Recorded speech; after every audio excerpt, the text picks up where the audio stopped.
we're going to talk about a very important tool, to the young ladies at least, in the early settlement of Canada. If a girl was very lucky, her father might have made her, if he was an ironmonger or a blacksmith, a courting candle.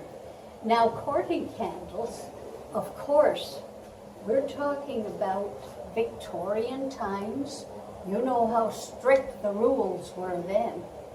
And courting rules were very strict. You'll notice this candle's getting taller and taller and taller.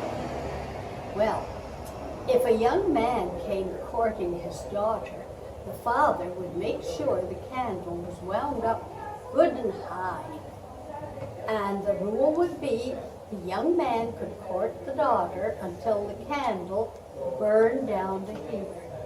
So if it was a good, husky young man that Dad thought would make a good son-in-law, he'd make sure that candle was wound up really high.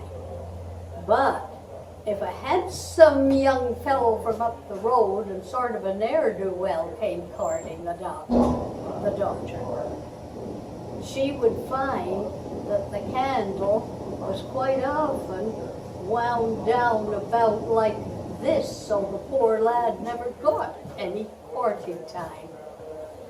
Of course, there was always the smart aleck that tried to outsmart Dad, and as soon as Dad went out the door and left a little private time for courting, somehow that candle would get moved up a little bit.